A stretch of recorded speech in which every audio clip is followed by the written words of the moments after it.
Are you appalled by the low interest rates on savings in the UK or even in the US, whereby you put thousands of pounds or dollars in the bank only to receive paltry 0.1 or 0.05% at the end of the year?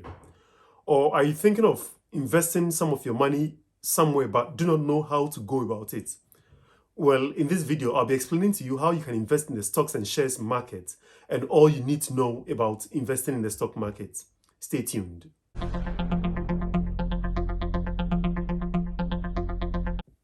Hello and welcome to Diaspora Careers and Investments. In this video, I'll be explaining to you all you need to know about the stocks and shares market. Perhaps when you hear about stocks and shares, you have an image of, a banker on Wall Street wearing, a suit and a tie. And you feel that you do not know enough economics or, mathematics to even invest there. So in this video, I'm going to break it down, step by step, all you need to know about the stocks and shares market and even how to invest in there. Stay tuned. What is a stock? A stock is a financial instrument that represents, ownership in a company. What is also known as a share. So if you own a stock in a company, it means you are a shareholder or you own a part of the company. Remember that companies usually have millions and even billions of shares. And so owning one stock or one share doesn't mean you own 1% of it. Facebook, for example, has about 2.7 billion outstanding shares, and Microsoft has about over 7 billion outstanding shares. And so if you own one share or, even 100 shares in Microsoft, it doesn't mean you own 10% or even 1%, but it means that you are a shareholder. Why do companies issue shares? Well, let's use Facebook for example. When Zuckerberg and his colleagues started Facebook from their dorm in Harvard, Facebook at that stage was only meant for students in Harvard. But for them to have grown to the global giants that they are today, it meant that they needed a lot of money to expand. Or if it's a biotech company, they would need a lot of money for, to buy raw materials or to expand across the world. For this, they would need lots of investments, lots of money. Going to the bank would mean that they would have to pay an interest rate on the loan, which may be too high for them. So one way companies raise this money is by listing on the stock market. And so they take money from the public. And so it moves from a private company to a publicly listed company. And so they take the monies from the public and then invest it with the hope that when they make profits, they will share with their shareholders. And so that is why companies list on the stock market. How much does a share of a company cost? Well, this depends on the type of company or even the company itself. A company which is valued at, say, 100 million pounds can decide that we want to share, float maybe 50 million shares. This would mean that each share of that company will cost £2. And so you can choose to buy one share, which will cost you £2, or you can buy 100 shares, which will cost maybe £200. So the value of a share of a company depends on, the value of the company and how many outstanding shares they are floating. But the day-to-day price or after the initial public offer, the value of the share could rise or fall depending on, how much profit the company is making or even public sentiments. What the public thinks the value of the company is could also mean that the value of the company could go up or go down. For example, if you bought a share in a company many years ago and then later on the value of the company goes up, you can sell it and then make that profit. Or even if people think that, this company is going to do also, many people want to buy share of the company. But, the company has already sold all their shares. And so somebody is now buying from a secondary person, which is essentially what happens on the stock market. You are buying it not directly from the company, but you are buying from somebody who is selling their shares in the company. So they can now determine that if you want to buy the shares I have in the company, I'm going to sell it to you at this price. So essentially, it comes to buying and selling on the stock market. How do you make money on the stock market? Well, there are two ways to make money on the stock market or to make money in stocks. One is through capital gains and two is through dividends. Capital gains is if you buy the stock of a company at a lower price and you sell at a higher price, you make those profits, the margins. So for example, you bought Tesla stock for maybe £100 per stock, and then later on you sell it for £150. It means that you made a profit of £50. You could also make profits through dividends. That is when the company makes profits and they share the profits across the shareholders.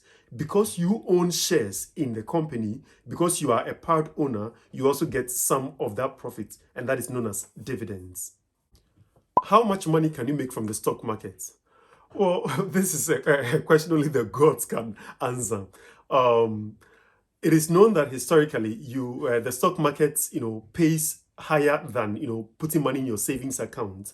But nobody could actually tell you whether you would make 5% or 8% or even 10%. And also depends on your risk appetite and what you invest in, because you could also lose money if you invest, in a company that doesn't do well, or even invest in something that doesn't really pay much. It means that you could actually lose some of your money. Let us take the pandemic, for example. When the pandemic happened, most companies were, not doing well. Their stocks were coming down. But Zoom or even other IT companies were doing fantastically well because everybody was using Zoom. And so people felt, there's more value in this company. And they also made lots of profits. So that means that if you had a stock in Zoom, you would have made, very good profits.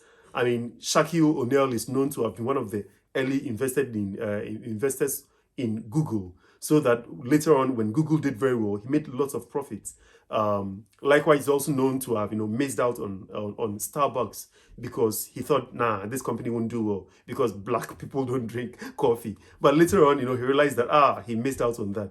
So it can be a hit or a miss depending on the company you invest in. There are those who do not want that headache of determining which company is going to do well or which one won't do well. So they invest in well-established companies like whether Google or Tesla or even Microsoft, because these companies are well established, and so they know that they may do well over time, and then so they invest in them. Remember, however, that past performance does not show that it's gonna do same in the future. So you'd have to be careful where you put your money. How much money should you put in the stock market? Well, that depends on you and then your risk appetite. Remember, you could lose your money, and so you should only put money that you don't mind losing in the stock market.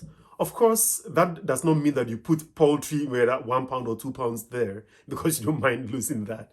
But it also depends on your investment approach. And here I'd like to talk about two main investment strategies. There are those who like to time the market, and so they are looking for, when stocks are low, they buy and then they sell when it's high. And so they make the little pips, those interest there, and then, they are excited. That is a very risky approach because you could buy at a lower price and then it goes further lower, and so you may lose. And so you need to have a lot of information and a lot of research to do that kind of trading, that active investing, active trading. But there are those who also trade passively, and that is known as time in the market. Because the value of the stocks go up and down, up and down. Yet we know that in the long-term run, in the next, say, 5 years, no matter the up and down, we know that it would have gone up. So that if you bought a stock for, say, £100 today, and tomorrow is £90, the following day is £80, in the next 2 years, it would have risen to maybe 120, or it would have gone up a bit. So that is the kind of investing I like to do. So I put money I know that I'm not going to use in the next 5 years there. Because I don't intend to sell until I know that in the next 5 years it would have risen. And so those are the two main investment strategies, and that can influence how much you put in. So because I'm also investing in other things, or I'm saving towards other things. For example, I want to buy a home, so I put some of my savings in a savings account or in a lifetime ISA, and then some of my money also in the stocks and shares market, because I hope that in the next 5 years it would have done well, and then I can sell and then take my money out. So the rule of thumb is this: if you have money that you intend to use within 3 years or within 5 years, then perhaps don't put it in the stock and share market. But if you don't mind keeping it in the next 5 years or more, then you can invest in the stocks and shares market.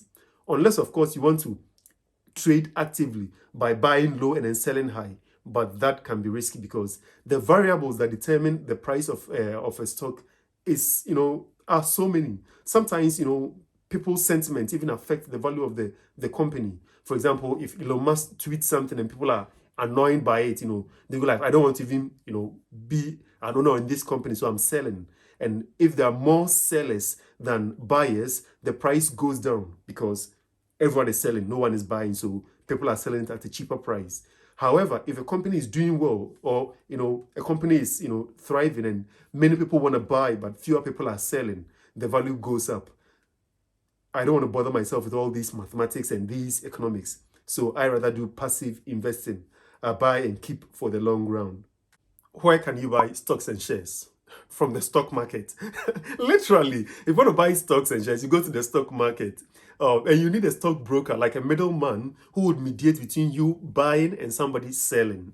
But of course, in the advent of technology, there are several platforms that you can buy from. It's just like going to buy bread from the market.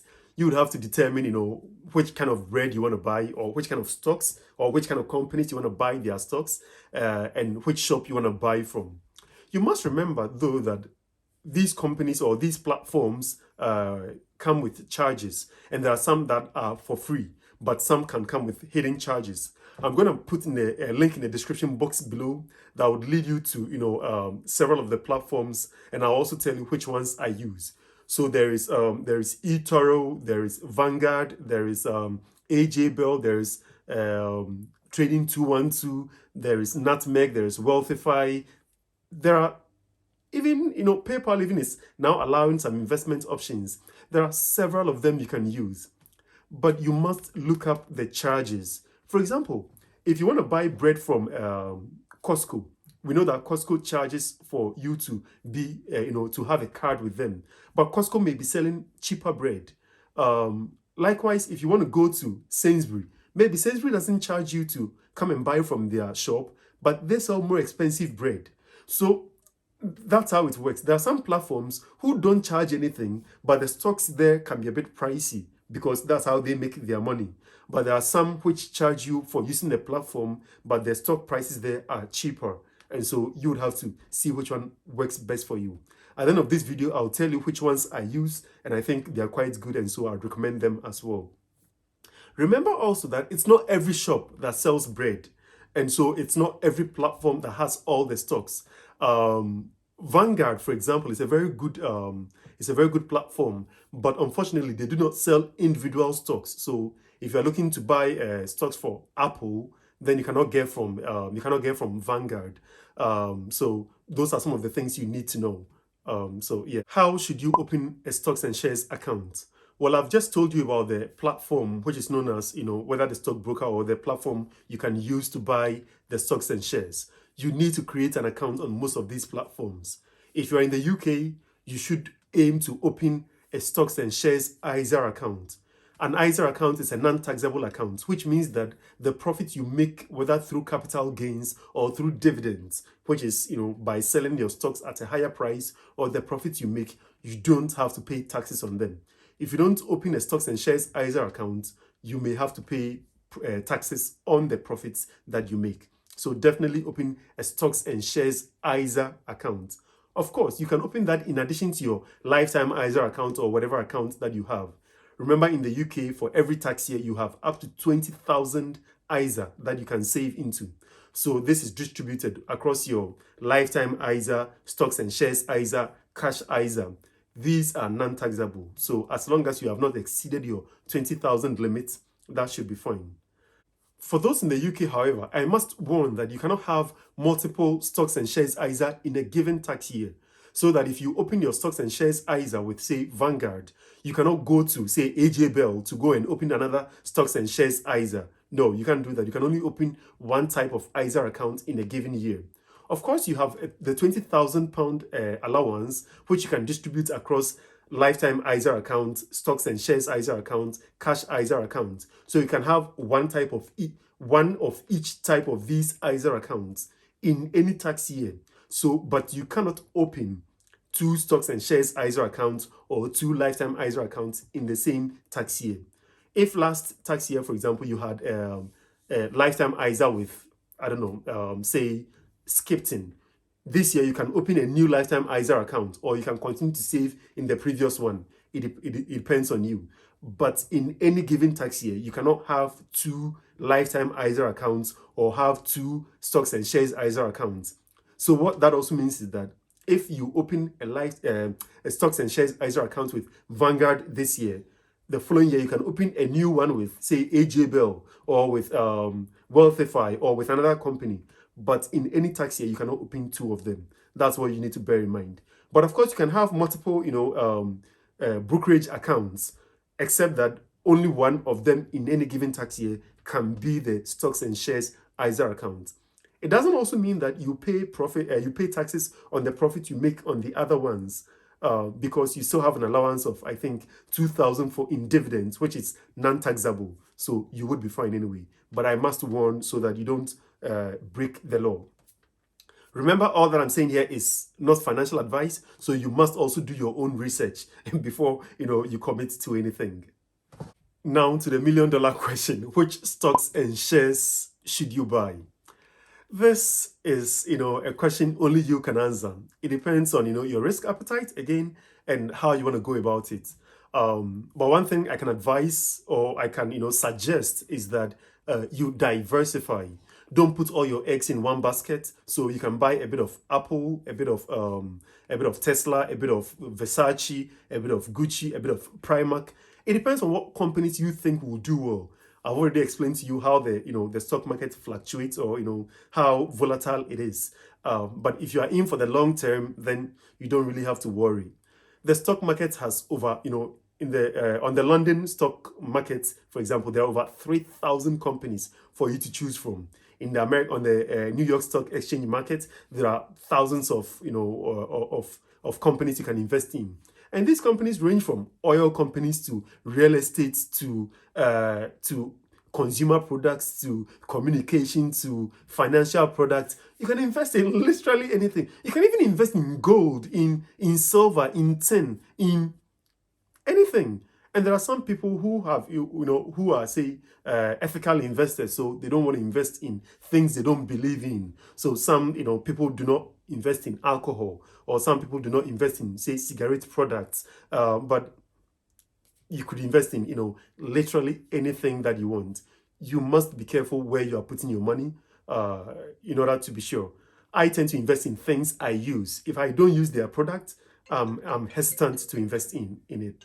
And that also leads to one final thing I need to mention to you, which is funds. I've just told you that you can diversify, invest in different stocks or in different companies. But there are some brokerage accounts, or there are some companies that would actually take your money and then invest them for you, so that they take the thinking away from you. So these are what they call fund managers. So they have established, some funds whereby it's a collection of these stocks. So they take your money, say £100, or you buy some units from them. And once you give them your money, they would only come to tell you at the end of the day that you made a profit of, say, £10 or a profit of £100. But you don't have to worry about where they invest the money in, because that is their job. They invest in several of these stocks, and you know that in the end they'll bring you some profit. Of course, it means that it could also bring you a loss, and that is your call to make. But there are some well-established funds which have done well historically, and so some of examples of them are, saying, S&P 500, which is a fund that copies the top 500 companies in America. So if you put your money in S&P 500, that means that you have not only invested your money in Apple or Microsoft, but you've also invested in 500 top American companies. So a bit of Versace, a bit of Gucci, a bit of Tesla, a bit of Microsoft, and some companies you may have not even heard of. Here in the UK, there's also a FTSE 100, which is the top 100 companies in the UK. There's also FTSE 250, top 250 companies in the UK. There is FTSE Europe, which is top 100 companies in Europe. You can even invest in, say, emerging markets like Africa or even in Asia.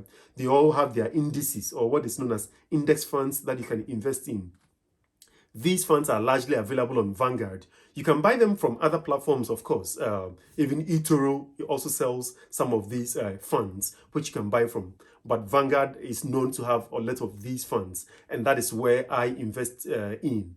Because of the funds, it means that if I put £100 in, say, the S&P 500 on Vanguard, It means that I've bought a bit of Tesla, a bit of Microsoft, a bit of Apple, a bit of this, rather than doing the hard work of investing in these companies one after the other.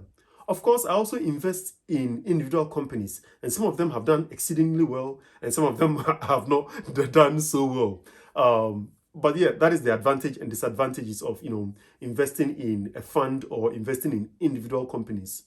It's riskier to invest in individual companies because we would have heard of even well thriving companies which later on declare bankruptcy, that they are folding up. So you must be careful where you put your money again. Thank you for sticking by, and I hope you've learned so far. I'm going to leave you with 5 thoughts when it comes to investing, which I think would benefit you. First is to remember that the greater the risk, the greater the return. If you want to make it big, you could also lose big. So you can be a bit reasonable about it by going for something which is well established and can give you decent returns. If somebody comes to you telling you that, oh, there's this new investment that returns 20%, if it's too good to be true, then perhaps it's too good to be true. Secondly, remember to diversify. Don't put all your eggs in one basket. Put a bit here, a bit there. I mean, I'm saving towards buying a home in the next couple of years. So I keep a savings account and then also invest in the stock market as well and put some in a lifetime ISA. So don't have all your money in one place that I want to make it big. So all your money is in the stock market. If the market crashes, of course, it means a lot of hassle will come into the world, but it means you will also lose big. So put some money for emergency aside and also put some in the stock market because it will return better than savings. So don't put your school fees or your capital in the stock market. You could lose big. Thirdly, review your portfolio from time to time. And this especially applies to those who want to invest in individual companies. If you're investing in individual companies, some companies, once they start not doing well, they go on a downward trend and, they die off. So you want to be reviewing from time to time to see how your portfolio is doing. And sometimes if it rises and you think, oh, this is a good time, I want to sell, then, you can sell.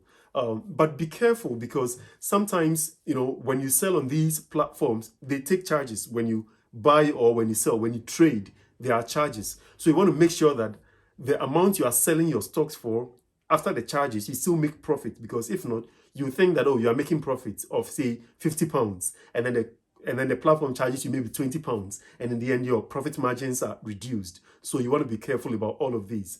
And that is why I don't do active trading of buying low and then selling high. I am buying my time in the market. So in for the next 5 years. I know that regardless of the ups and downs, it's gonna go up over time. And so at the end of the day, when I sell, I'm gonna make my profits. And so that leads to my fourth point: don't panic. I remember when I put in some money about a few months ago. A few days later, the market was going down, and so I was already in the negative. I think I put about £200, and adding that to what I already had, I was losing about £300 already. And I mean, that made me panic a bit. But I knew that I was not interested in the short-term gains or losses. I knew that over the long term, it's gonna go down and down, but it will also rise. And I think yesterday when I checked my portfolio, it was doing well. I'm now in the positive. The money which I had seemed to lose in a few months back had actually, appreciated to the point that I was actually now in the profits. And that is how it works. So don't panic to sell because, everyone is selling or because you've heard something. Don't panic. Just be in for the long term, which I think is a wiser strategy, and you definitely gain. The fifth point is research, research, research. Know where you are putting your money. Don't fall to all these new schemes and all of that. Make sure that you understand what you are doing. And so I tend to invest in the S&P 500, which is a fund that contains many companies, about 500 companies. So I know that if some of them are not doing well, some will do well. And I don't have the headache of monitoring the market and all of these things. It takes the hassle away from me, and I can do other things. I also invest in the FTSE 250, which is the top 250 companies in Europe. So, I'm well diversified. I invest a bit in Europe, a bit in America, and even a bit in Japan. So I would put a new video in the description box below, which will lead you to how you can invest on the Vanguard platform, where you can actually buy these funds. Like I said, the disadvantage with Vanguard is that they don't sell the individual companies. And so in addition, I also have the eToro, where I buy individual companies from America. Of course, eToro is in dollars, and so sometimes you pay for the exchange rates, but these are negligible. But like I said, there are several companies or several platforms you can buy from. There's Wealthify, there is free trading 212, there is Nutmeg, there are several of them. Just make sure you understand the platform and how it works. So I'm going to put a link in the description box below to show you how I go about trading on the Vanguard platform, where I trade passively and I buy the funds. In addition, I also buy the individual stocks. I hope you found this video helpful, but if you have more questions, please use the comment section to let me know what you think about it. But I hope you've also been gingered to go onto the stock market and start trading. Don't only be a user of Apple products, you can also be an owner of Apple. We should move from being consumers to being, owners. Don't only be, if you're wearing Gucci or Versace or something, you can actually be an owner rather than a consumer. God bless and hope you found it helpful.